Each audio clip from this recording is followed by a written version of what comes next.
Good evening, everyone. Good afternoon. Good morning. I'm Avi Grossman. This is Parsha Talk, and with us tonight is Dr. Baruch Sterman, who is apparently, at least I see, I've been to where he produces the Tcheles. He is, I just lost it.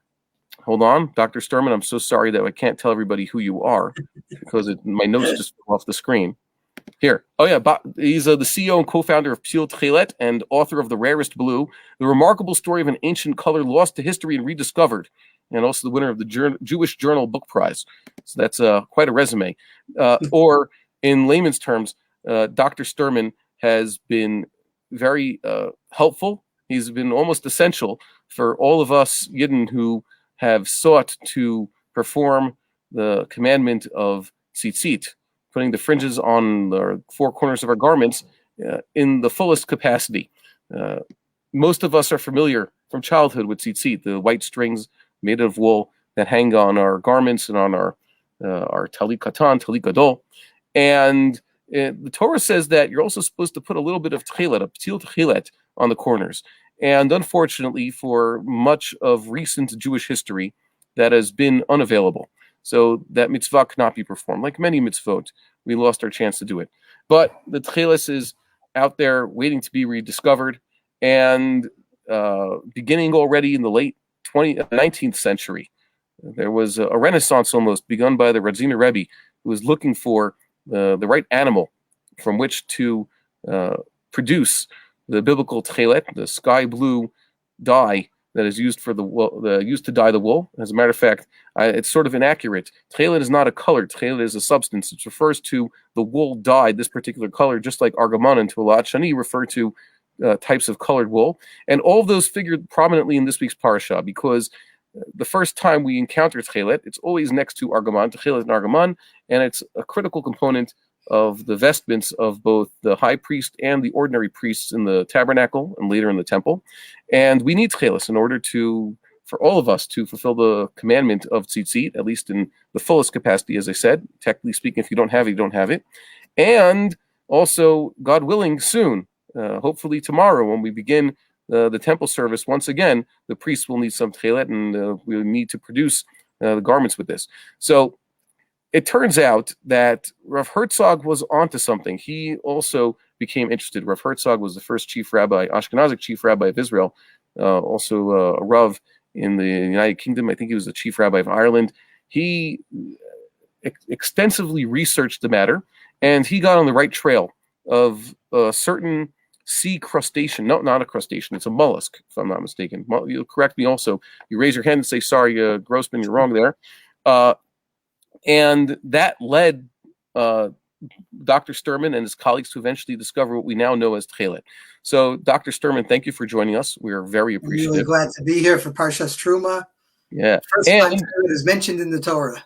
Yes, and also Dr. Sterman's organization, Ptil Tekhelet, go to their website and register for their raffle. It's actually free to register. They're giving out all sorts of wonderful prizes like talitot, or just some Tekhelet and some other things, and also help get Tekhelet into the hands or onto the garments of deserving soldiers and yeshiva students. It's very good. Go right there and check out his book also. Dr. Sterman, let's start from the beginning. When you were first started this, obviously no one had Tekhelet except for the Radziner Hasidim, who were still clinging to their old Rebbe's formula that Rav Herzog basically unfortunately debunked. And it wasn't so common. Take us back. When did this start? What year? How did they get on the trail of Tekhelet, and in what capacity were you involved?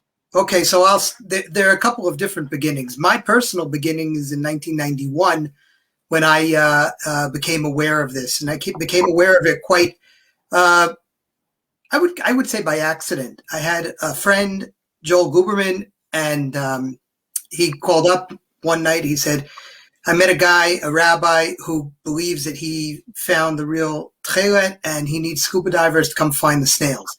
So would you like to come? So yeah, that would be great. Myself, Joel, and Ari Greenspan, we were 1991. So we're over 30 years ago. So that's a long time. And we were quite young and adventurous at that time. And so why not? So that was my beginning. The beginning previous to that was the rabbi who found this Tekhelet, who was the one who was looking for scuba divers, and his name was Rabbi Eliyahu Tevger. Rabbi Tevger was really the first person in modern times, and by modern times I'm talking about 2,000 years, or at least 1,300 years, to wear what we believe is real authentic Tekhelet. And Rabbi Tevger went down to the beach and collected these snails, and he found the way to do the dyeing, and it's a very, very exciting and serendipitous story. But anyway, he made 2 sets of Tekhelet, one for himself, which he put on his talis and he wore, and the other for his chavrusa, who refused to get involved in any controversy and put it in his drawer. And that was more or less what Rabbi Tevger wanted to do. He wrote a book afterwards, Rabbi Tevger, explaining all of the laws of Tekhelet,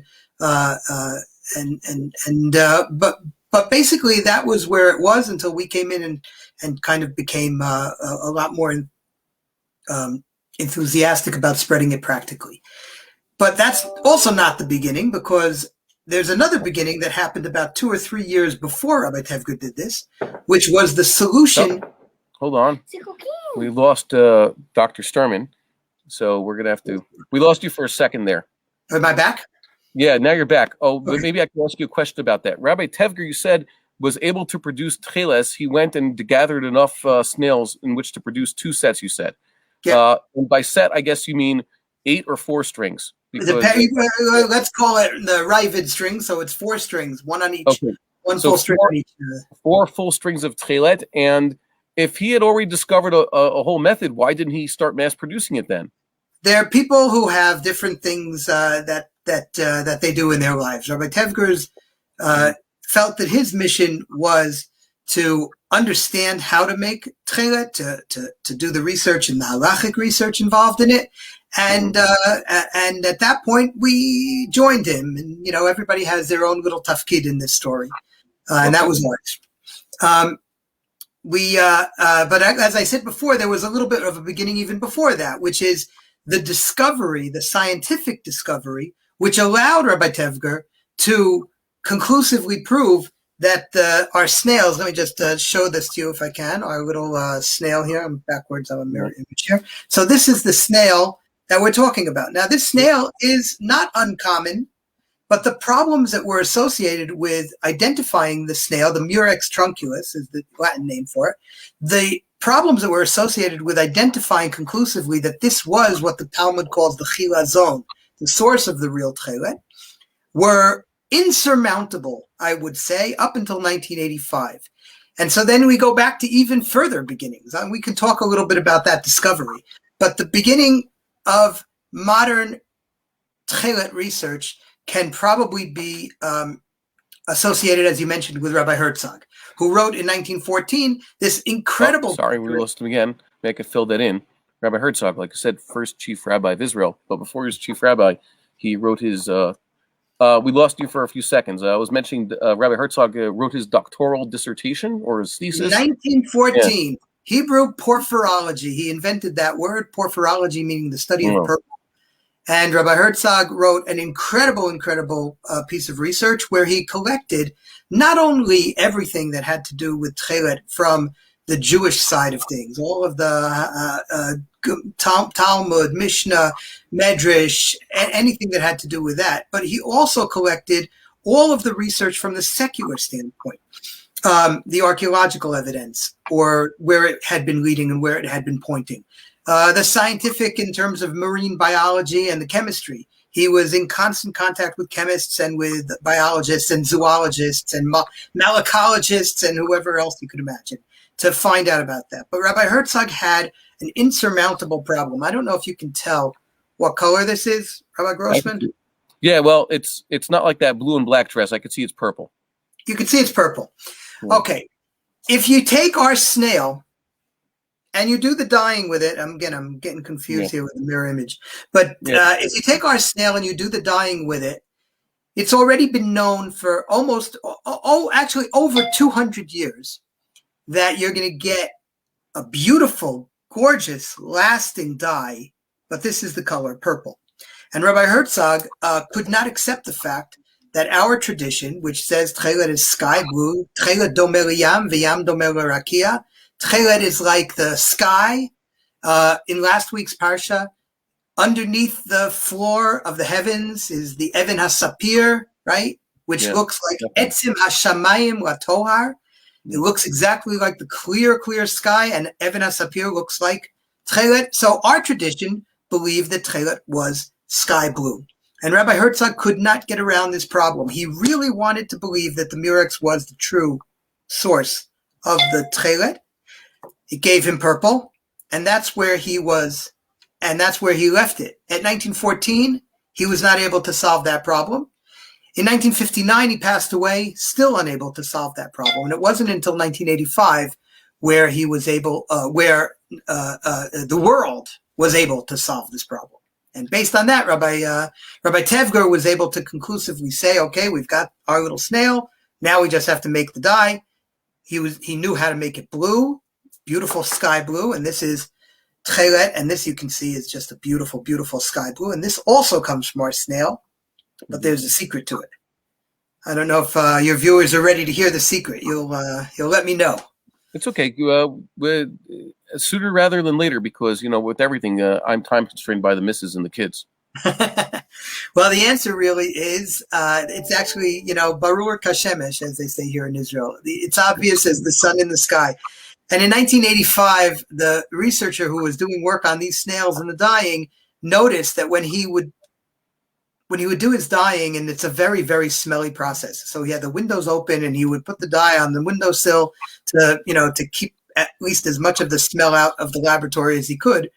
On cloudy days, he indeed got this kind of a purple dye, but on sunny days, he got a beautiful, beautiful blue dye. And that led him to research and realize Professor Otto Elsner we're talking about. And he realized that at a specific stage in the dyeing process, if you expose the dye solution to sunlight, then you will get beautiful blue, sky blue instead of purple. That discovery was written up in a paper in 1985. Rabbi Tevger saw the paper. Rabbi Tevger was made aware of the paper, and the rest, as they say, is history.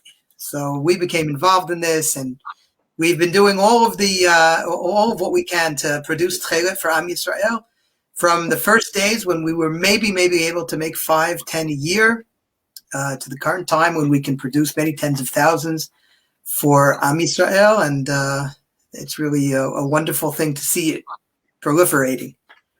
So here's the question that I guess everybody's asking. How is he so certain that it is? I mean, the Radziner Rebbe thought he found it 100 years before that.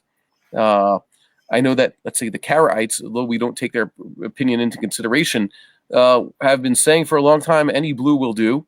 There are even some who say that within the Rambam's opinion, at least regarding the priestly vestments, which I think were at least more important than, let's say, the regular tzitzit. The Mishnah says, I don't need the Tekhelet in order to do the actual mitzvah of tzitzit. White is good enough, but for the priestly vestments, it seems to be a critical component. Yet then you have a Rambam saying, perhaps he says this, I don't think he says this, people say he says this, that any blue will do.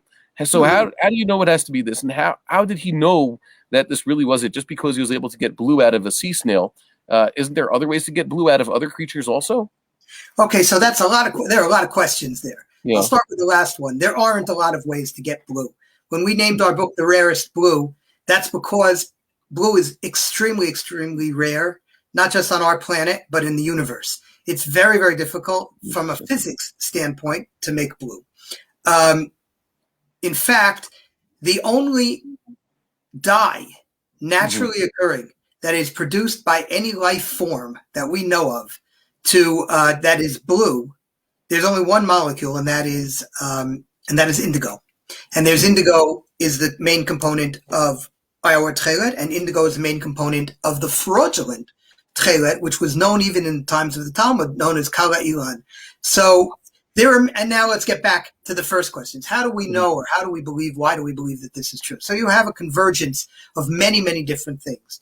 And the Radziner Rebbe, and we can speak a lot about the Radziner Rebbe, we consider ourselves working in the same tradition that the Radziner Rebbe was.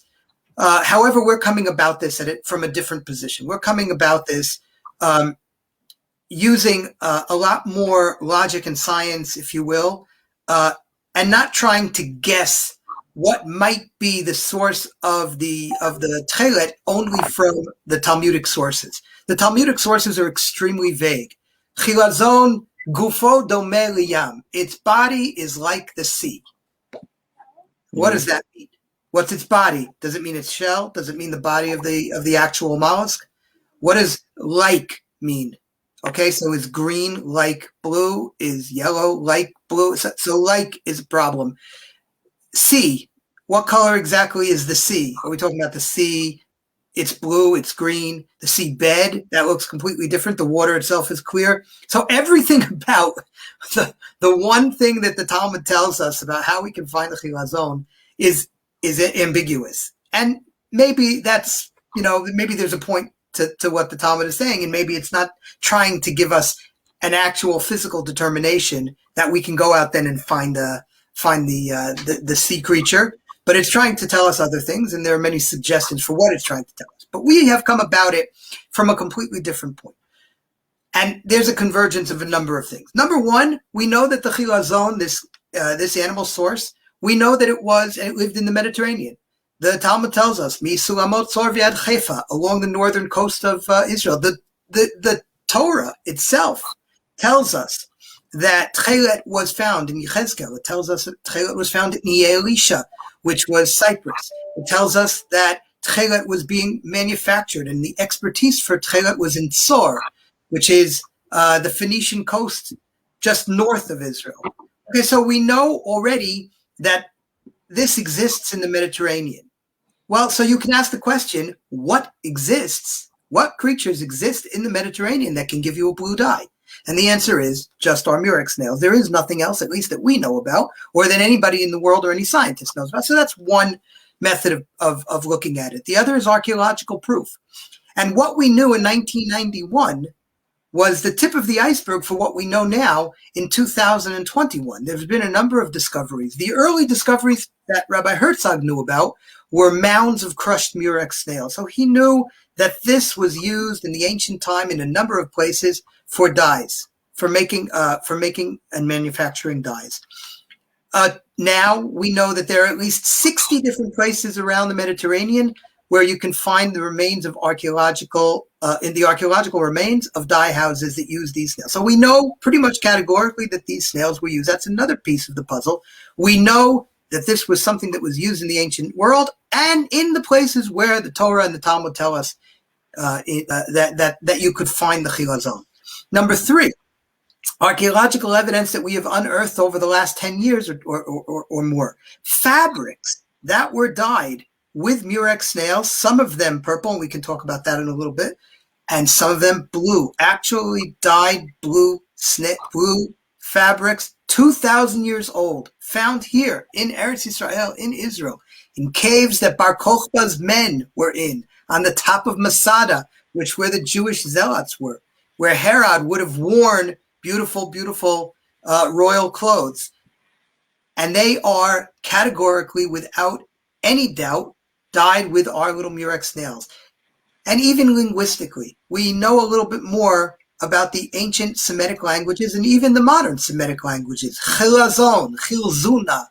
These are the terms that our snails are called by to this day in Persian or in Arabic or in Aramaic.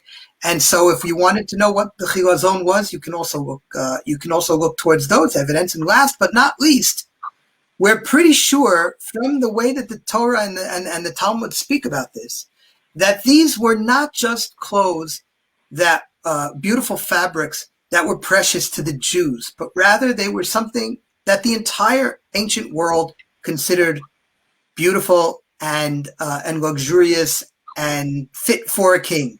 Mordechai yatsa milifnei hamelech. We're almost there. Mordechai in ancient Persia walks out in beautiful royal garb, and we're talking about Tekhelet there. So from Africa to Persia to the Roman Empire, these were the most luxurious and beautiful textile fabrics. And we're quite sure now that these snails were the ones that were used by the Romans and by the Persians. So all of that brings us to a consilience where it's very, very, very difficult to argue with the fact that the Murex trunculus or the Murex snails were the ancient source of Tekhelet. That doesn't mean, and here I'm going to shoot myself in the foot.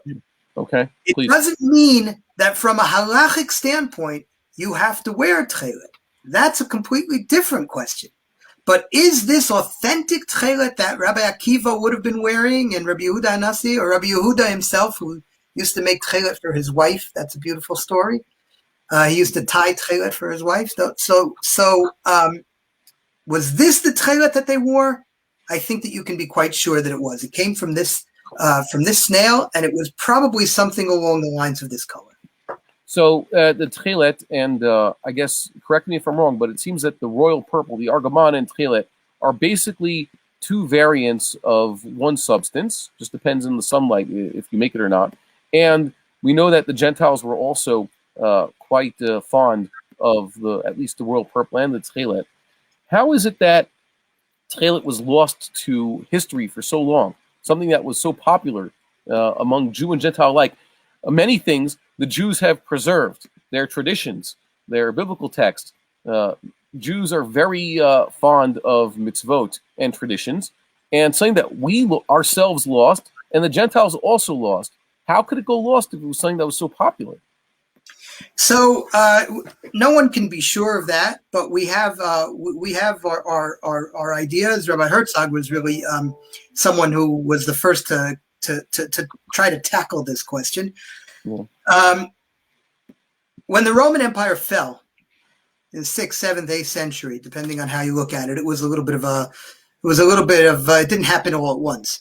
But the world was plunged into what was called the Dark Ages. Not a Dark Ages, the Dark Ages. And you're talking about within 100 years or 200 years, people looked at... Am I back again? Rabbi Grossman?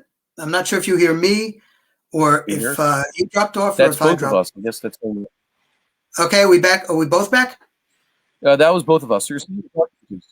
Yeah, now we're here. You were mentioning the Dark Ages began with the fall of at least the Eastern Roman Empire. Correct. You're referring to the Eastern Roman Empire. And the Eastern Roman Empire, but no, the entire Roman Empire, the entire Europe the Western was plunged into these Dark Ages. So within 100 years or so, people had no idea what the cities that had been inhabited, what they were, who lived in them. So you really had this incredible loss of information worldwide. But specifically to the Jewish people and Tekhelet, there are a couple of things that you have to remember. By this time, and we're talking about the year 400, the year 500, Tekhelet and all shellfish dyeing was completely under imperial control and regulation.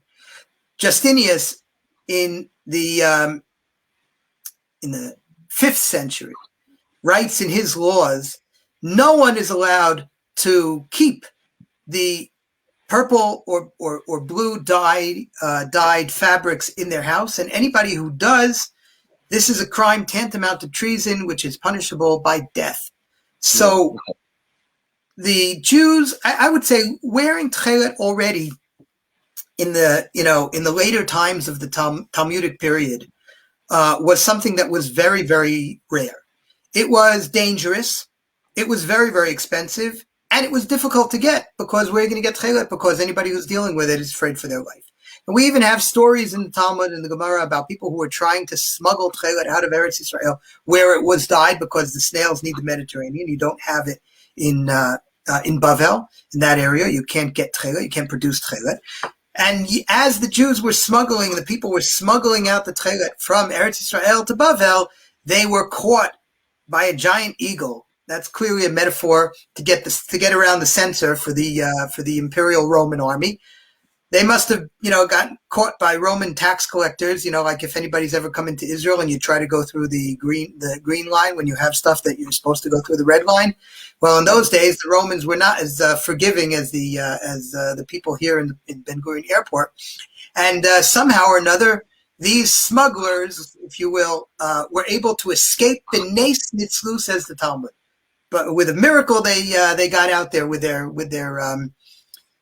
lives. I hope they made it out there with their Tekhelet also to get that to Bavel. But in any event, it's very, very rare, it's expensive, and it's dangerous. So most of the Jews did not wear Tekhelet already by the 3rd, 4th, 5th century, 6th century for sure. And the Gemara recognizes that. The Gemara says, Gadol onsho shel Lavan me onsho shel Tekhelet.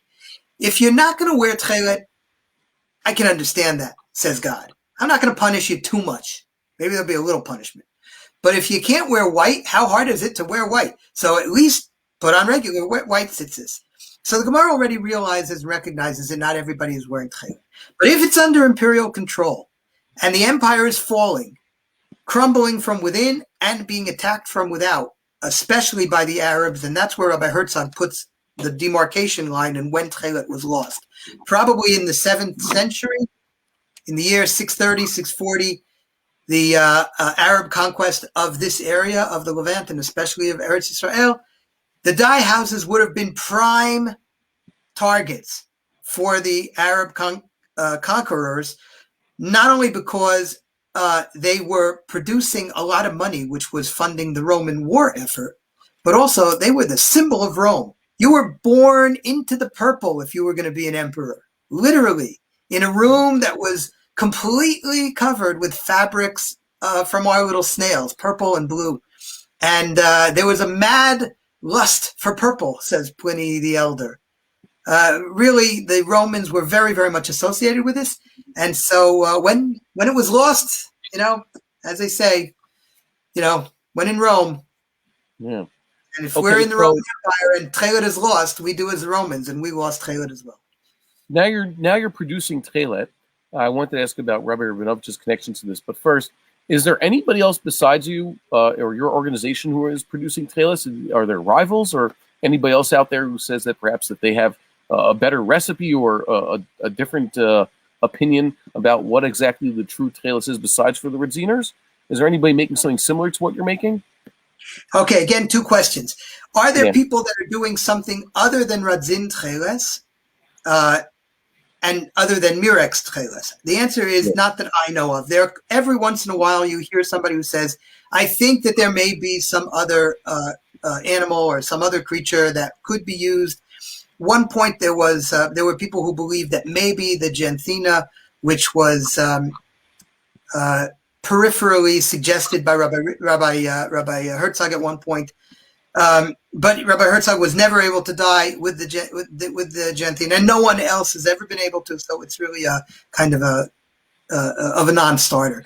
And again, we don't know of any other possibilities. The second question you asked, are there any rivals? The answer is categorically no. Why? Because anybody who is making Mirex Tekhelet is not a rival of ours. And we invite the entire world to make Tekhelet from these snails. It's not impossible. We have quite a bit of expertise in our hands and our fingers in how to make it. But it is not something that is ours. We have no patents on it. It is something that belongs to Am Yisrael. So if anybody wants to open a Tekhelet factory, by all means. And I think that there are here and there some people that are making Tekhelet for themselves or for their own little groups. But I think by and large, you might be able to say that we have the most, the lion's share of Tekhelet that you'll see is the Mirex Tekhelet that we produce ourselves at Ptil Tekhelet. Okay, and here's a question that someone sent in just now. Do you guys, someone says you could hear me, good. Are you machmir that only Jewish men be involved in the production of Tekhelet? I guess he's asking, I remember at the matzah factory that I used to go to back in America, there were quite a few women working on hand shmer matzahs mitzvah, but by the last year, they had a new chumrah, only Jewish men. And I understand the chumrah also, a lot of mitzvah items, cheftzah mitzvah, has to be made by someone who is obligated in the mitzvah. So that would disqualify, unfortunately, people who are Gentile. Do you have such a hakpada? You could have stopped that question right in the middle. The person who your viewer, are you machmir? The answer is yes. Anything that would have come after that, are you machmir on anything else? The answer would be yes. And we are very, very machmir on everything. And the reason is not because we believe chas v'shalom that any of the lesser standards, if I call it by that, or any of the more the less stringent ways of making Tekhelet are not acceptable. That's personal, and anybody can go to their rabbis and make those decisions. But we feel that we have to set the highest possible standard for Tekhelet, because if you're not going to get it from us, where are you going to get it from? So we want to be across the board the most machmir. And let me tell you, I can't even begin to tell you. Ceramic scissors. We only use ceramic scissors. We don't use metal. We don't use metal. That's a real chumrah. Rabbi Avraham Rubin gives a hechsher on our processing of Tekhelet, and every single person in our organization had to go. Anybody who touches the dye, anybody who does the tying, anybody who does anything had to go sit with Rabbi Rubin himself. Reuven from Rehovot, if anybody knows, that's just about the top of the line in terms of hechsherim that you could get here in Israel. And we had to sit, each and every one, including myself, had to sit with him and talk to him. And he had to be convinced that we were Yirei Shemayim and Shomrei Torah Mitzvot. And that is absolutely a chumrah that we follow. We even follow, I should say, chumrot that the Radziner Rebbe himself was willing to be mekil on. For example, dipping the wool a second time, or another batch of wool a second time into the dye bath. We don't do that. We dip the wool once, we take it out, and we throw away the dye bath. And if we have wool which is a little bit speckled or it didn't come out well, we will create an entire new dye bath with entirely new dye, and then dip it in a second time to get it to the right color. The Radziner Rebbe himself felt that was a chumrah that was not necessary. We have, for our reasons, we feel that Rabbi Tevger, really, who is our posek, Rabbi Tevger feels that we should be machmir on that as well. So in any possible way, lishma, anything that we can do, we try to be machmir on. So you just brought up two new questions. Let's say you have your dye bath. I assume it's a certain volume of dye that you produce. I don't know how much that would be. And you say you put in a certain amount of wool into that to dye the wool, and then you remove that wool, and then you do not use that same bath for any more wool. Is that the maximum amount of wool that you could potentially put into that particular bath? No. No. I mean, well, it is. There are a number of constraints that you have. You have to be able to work with the wool afterwards and so on. We try to do our best to maximize the absorption of the dye, but you're never going to get it completely. So if you were to take wool and dip it a second time, you would get beautifully colored wool. That is what we call marasheni, right? Mm-hmm. Again, the Radziner has a different understanding of it. We can get into that or not. But there are some people who believe that marasheni is okay. And if we're talking about the Parsha already, Parsha's Teruma, yes, there are many who believe, and this can get back to your question about the Rambam, there are many who believe that marasheni might not be okay for tzitzit, but it's perfectly fine for bigdei kehuna. And so if you go to Machon HaMikdash, and you look at the Me'il, Ptil Tekhelet, the Me'il was made completely and utterly out of Tekhelet. The Me'il that they have in the Beit HaMikdash, and we have one as well, that is made, of course, with murex, but from marasheni dipping. Because Rav Ariel in Machon HaMikdash feels, and again, the Rambam could be pointed to in this case, that it would be perfectly fine to dip a second time marasheni for the bigdei kehuna. So one way or another, when Mashiach comes and the Kohen Gadol takes a look at that beged, he will either say, I'm sorry, this is marasheni, I need a different me'il, but I would rather have that happen than for us to have wasted, I don't know how many hundreds of thousands of snails and the Kohen Gadol, to get a first dipping. And the Kohen Gadol said, "What do I need this for? If you would have done Marasheni, it would have been perfectly fine for me." So, so we may have erred on that part, but so far we don't have anybody who is upset about it. Obviously, to make a whole tunic, the me'il of the high priest entirely out of Tekhelet would take a lot more than enough for an individual Jew to put some Tekhelet on his talit. I would imagine perhaps hundreds of talis worths of Tekhelets go into one me'il for Kohen Gadol, if I'm not mistaken. Right? The meal that we made is 2.6 kilo worth of wool. Now, in the times of the Talmud, at least according to some sources, Tekhelet was worth 20 times its weight in gold. So ask your any of your viewers if they can do some quick calculations. 2.6 kilo at the current rate of gold, how much would that be at 20 times the cost of gold?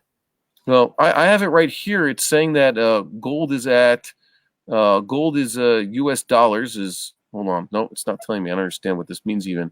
Huh. But I don't even tell you by the ounce or tell you by the gram. No, but I'm actually a little bit concerned. I don't think the dollar's value is sort of on the down also, right? Yeah, but gold is. Hold on, 1 kilo of gold is $57,000 and change. So yeah, that's a lot. So you're talking about a garment there that 20 costs times that. Well, you're talking about a me'il which would have cost, in today's terms, millions of dollars. Okay, now that really brings us back to the parshiot that we are in, Teruma and Tetzaveh, where we're talking about Tekhelet. It's important to understand this. The Torah tells you, "V'yikhu Teruma zahav v'chesef u'nechoshet," gold and silver, and bronze, Tekhelet, argaman, torat shani. They're the same kind of pricing here that we're talking about. These are fabulously, or I can quote one researcher who says they are stupendously expensive in the ancient times. Yes. Okay, and you're talking today, it takes us maybe 30 snails, 40 snails to make one set of tzitzit. And we're using modern chemicals, and we have scuba divers that can go find this all over the Mediterranean.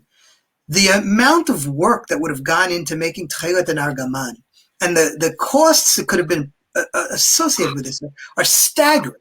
So that's what we're talking about. The Kohen Gadol was wearing this incredibly, incredibly beautiful and outstanding, in the literal sense, outstanding fabrics, because he was meant to represent HaKadosh Baruch Hu, God, on this world. And when every single Jew puts on a little strand of Tekhelet, then it's as if today he was wearing a string of diamonds. And imagine what your impression of yourself and your importance is if you were wearing a string of diamonds all the time that the king had given to you, right? Or that you went out and you bought with incredible mesirat nefesh, with the willingness to sacrifice, to put this kind of a mitzvah on yourself. You would not be acting the same, way, as my kids say. You wouldn't be doing shtuyas, right? You wouldn't be just, wasting your time. Talk about self-respect and importance and recognition that we have a very, very important job to do on this planet. That's what Tekhelet would have given us. That's what Tekhelet gave to the Kohen Gadol, the Kohen Hedjo, the normal Kohen. The high priest wears, as we said, all Tekhelet. The regular priest wears a band of Tekhelet, and each and every Jew who is, in a sense, also a priest. Yes. Every single Jew is part of this kingdom of heaven, a holy kingdom, and a priest in a certain sense. And you would expect that he wear that priestly garb, and that's what the tzitzit, I think, really are for us. So before I ask you the next question about that brings up something interesting about Ptil Tekhelet organization. I also need to plug the Haggadah Pesach. We're going to be going forward with the English edition. If you haven't gotten your Hebrew edition, well, don't worry about it. You can still order them directly from me.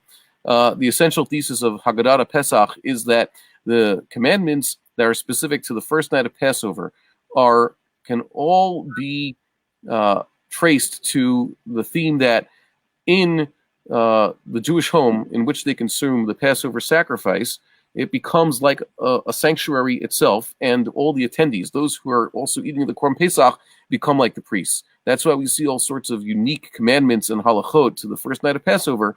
It takes this theme that we are all part of the Mamlechet Kohanim, a kingdom of priests, and the night of Passover, which is the night of the birth of Am Yisrael, that's when we go beyond just wearing a single string of Tekhelet. We actually enjoy even more of the commandments that are specifically performed by the priests in the temple. Now, Dr. Sterman, you mentioned about the rarity and the cost of making Tekhelet. I understand in the olden days where most things had to be done by hand before the Industrial Revolution. But since then, we've come up with ways, for example, fishing. We could go out to the sea. We have large fishing boats. We have canneries. I would hope that perhaps the production of Tekhelet can be on a mass scale, and thereby, I wouldn't say cheapened, but certainly the costs have been reduced. Do you use any technological means to mass produce Tekhelet, or is it still done mostly by hand like it was in the olden days? Well, here you come into the problem. I shouldn't say the problem that that you run into the issue of halacha. The halacha says specifically that Tekhelet has to be done l'shem mitzvah, l'chavana, with the exact and express purpose of making tzitzit and making Tekhelet. We are again very, very careful to do that. You don't need that. You don't even need Jews to be collecting the snails, to be breaking open the snails, to be preparing the dye bath.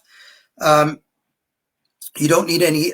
You don't need any specific anything specific for that. But when it comes to the processing of the wool and the dipping of the dye of the wool into the dye, from those moments on, everything has to be done with the express purpose by hand and for the mitzvah of tzitzit. We are always trying to figure out ways that we can improve the process and that we can make it more efficient. That for sure. And we have a number of very interesting little machines that we've put together that, for example, the way we do shazira, of course, it has to be done. We ply the wool together, the 8 threads of wool together. We do that by hand, but not, we built a nice machine that can do 8, 10, 12 of them at the same time, but it's still all done by hand. So we do have efficiencies. We've run into problems along the way. So, for example,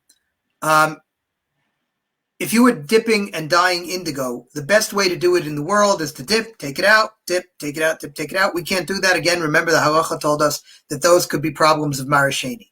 We also thought about doing a pump that would constantly be circulating the dye water, pumping it through the matrix wool. However, we weren't sure, and the rabbis that we consulted were not sure if this would be a problem with hand dyeing.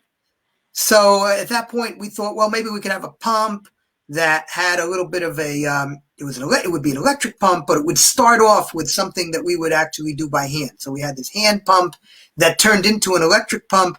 And of course, you can imagine the comedy that ensued when all of these, contraptions that we were making exploded on us, and we're all covered in blue and purple.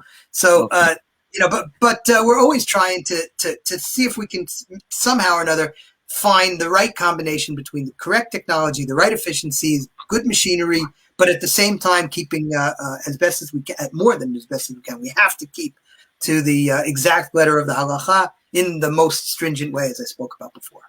Okay, so now we got a question from a viewers here. You mentioned Rav Rubin puts his hechsher. I see the 2 dots here on the website. Rav Rubin is it, and also I remember a pack of strings they had Rav Rubin's hechsher right in there.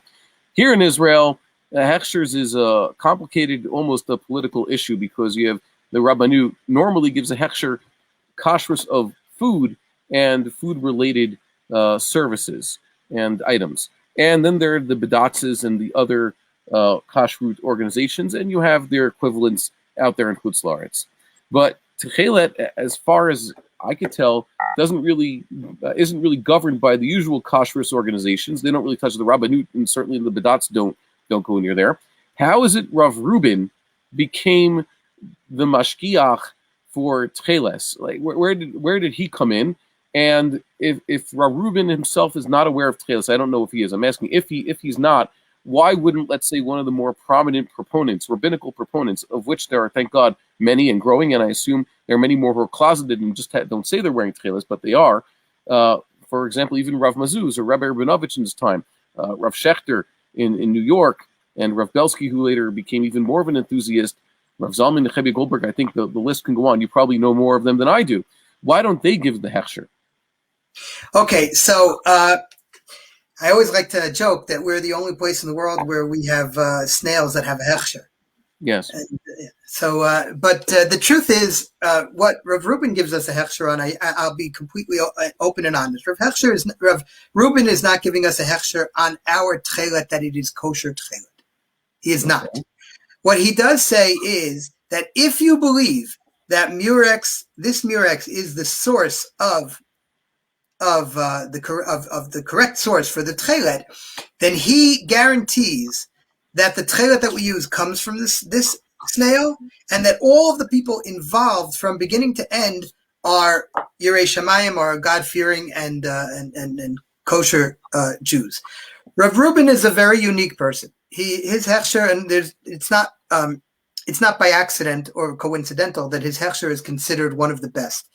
Rav Reuben is very, very careful and needs to see and know everything about the processes. He has come with us more than once to the places in Europe where we go to collect the snails. He's met the fishermen. He has sat there and broken open the snails together with the fishermen, and he's seen the process literally from the time that the snails are caught on their boats all the way till the dye comes with us to Israel, and that's the only way that he would be willing to give that kind of a hechsher.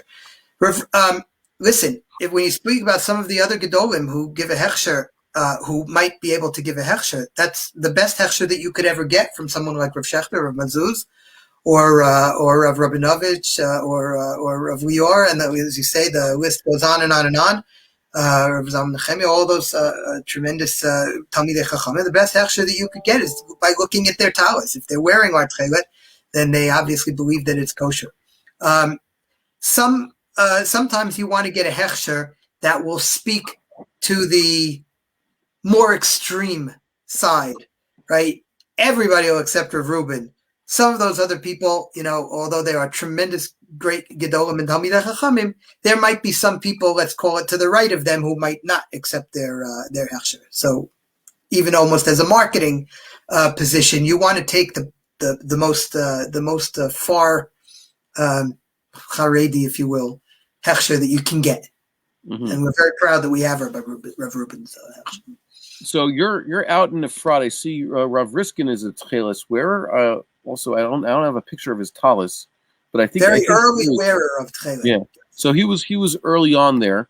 You said that sometimes you even have to go as far as Europe, even though originally you told me and our viewers that this mollusks could be found off the coast of Israel and Lebanon in the Mediterranean Sea, but now you're going as far as Europe to gather them.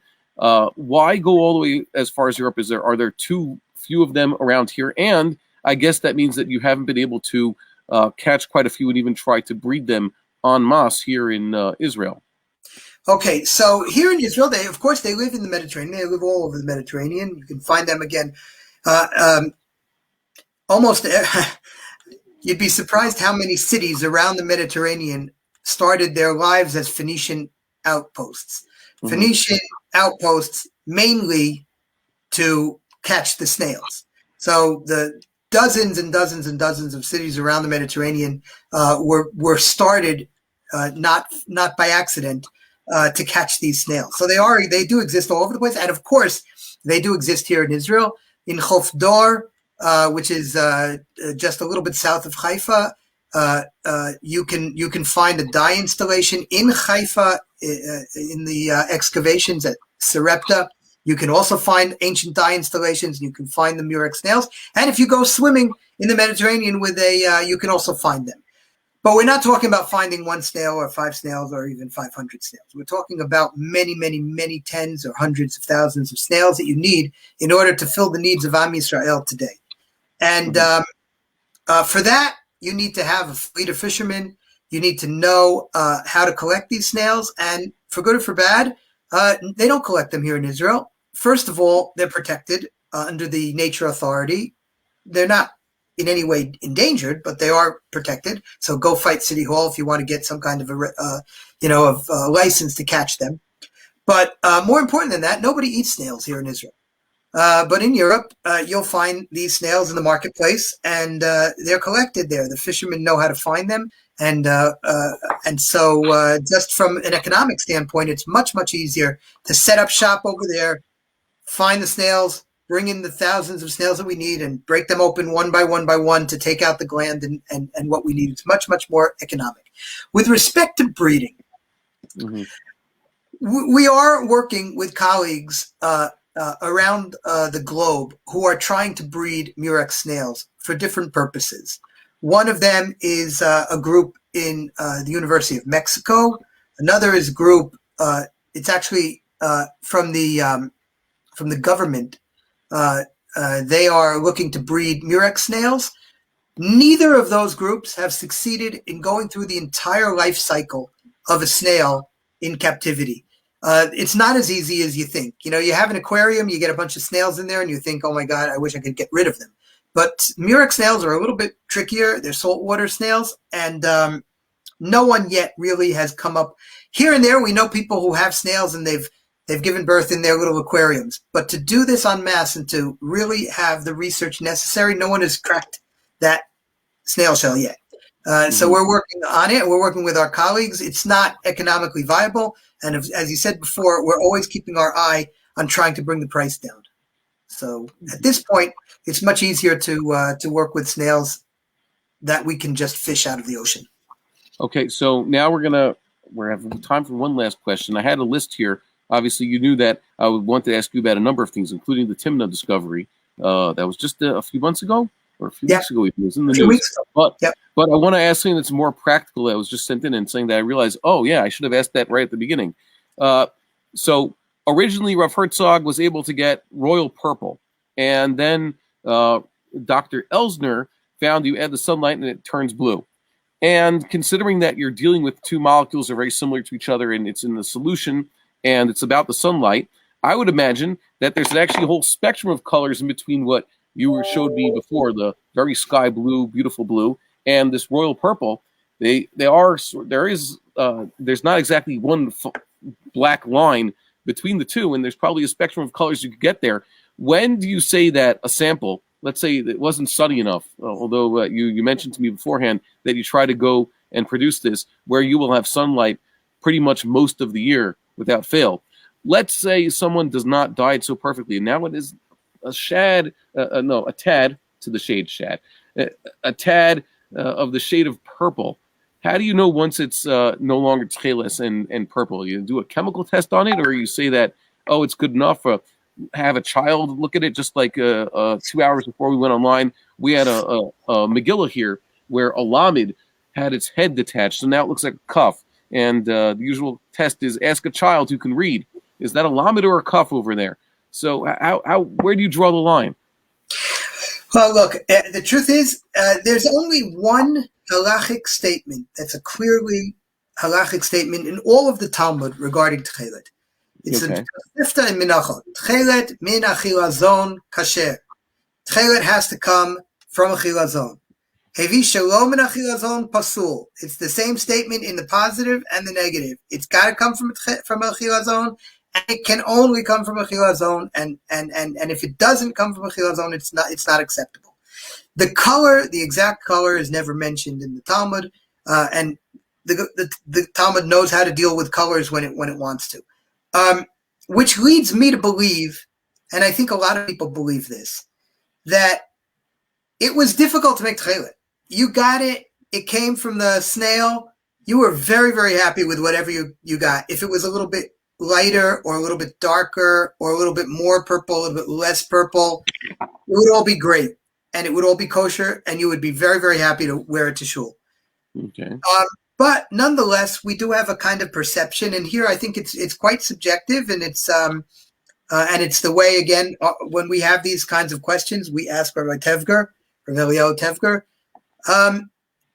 We're trying to get sky blue. If it starts to look a little bit too purple to us, we'll put it aside. And it's really just something that we have our own, kind of, as I said, subjective definition of, but that's basically the way we do it. So what do you do with all those rejects? There aren't many rejects. Okay, good. That subsequent to Professor Elsner, we have found that there are a number of other ways to get the blue out of the snail, and not just purple. The most effective way and the most efficient way is sunlight, and that's still what we use. But we've also noticed that if you dye with and you get a little bit of a shade of purple, right? If you take it right away, not after a half hour or so, but right away, if you put it in very, very hot water, then that purple will turn to blue. Mm-hmm. So since part of the process of actually making the strings is to boil the strings that sets the wool so that they don't unravel, we hardly ever at the end of the process get purple. In fact, even if we try to keep it a little bit purple, we don't, it's pretty hard to find. If you wanted to get purple, you would dye it with purple and only keep it dark, and then you would let it dry for a couple of hours at least, and only then you would start to work with it. So these are some of the tricks of the trade that we've found over the years. What we've discovered, we're quite sure that the ancient dyers would have discovered. So we're not any smarter at all. In fact, we feel humbled when we find these fabrics. They're very rare to find. But you look at these fabrics and the technology that existed 2,000 years ago, in Timna's case, 3,000 years ago, in the time of King David and King Solomon, they were already dyeing with purple here in Eretz Israel. This is really incredible, and we are part of this long, long tradition of dyers, and more importantly, long tradition of Tekhelet dyers and people who wear Tekhelet. And I can't tell you how proud and what a great zechus it is for me to be part of that ancient tradition of people who were making Tekhelet for Am Yisrael, so that everybody could wear on their garments this literally beautiful mitzvah. A lot of mitzvot are beautiful. This is really, by every definition, a beautiful, beautiful mitzvah that makes you feel special every time and every morning that you look at the tzitzit and you kiss them. Well, I have to thank you then for that. It's been 20 years now since I've been regularly wearing tcheles. As a matter of fact, I don't wear any form of talis, or talit katan or gadol, without tcheles. I've now acquired, I think, 5 talitot gedolot, 5 full-size talisim, and also 4 garments of talit katan, fully tcheles over the last 20 years, and I try to keep that. So I thank you for that, and also thank you for joining us. This week's Parsha. Everybody, this is Dr. Baruch Sterman, and he's the CEO and co-founder of Ptil Tekhelet. So go check out that website. Go, if you are not wearing Tekhelet yet, I hope that, God willing, soon you'll join us in fulfilling this commandment. And you can find there's a lot of information there about how to tie it. There's actually, we haven't even gotten into that, how you actually go about doing this mitzvah once you have the strings, because that's even more complicated. It's probably even more Talmudic. The Talmud, it's kind of almost a closed book with all the clues where to find the tcheles. But how to tie it, there's actually whole pages in the Rishonim. A lot of controversy there, which is probably even greater controversy that we didn't touch on. So I'm so sorry. But once again, Maybe Dr. Sterman, Parsha Shlach. Okay, so we'll mark that on the calendar, but we have to schedule that. We haven't looked that far ahead yet. But yes, thank you very much. And for our viewers, don't forget, like, share, subscribe, send in your questions or comments like you did tonight, and we'll try to pose them to our guests or try to follow up them. And if you have other ideas of future interviews, please send me a personal message. Shabbat shalom, everybody, and good night. Thank you.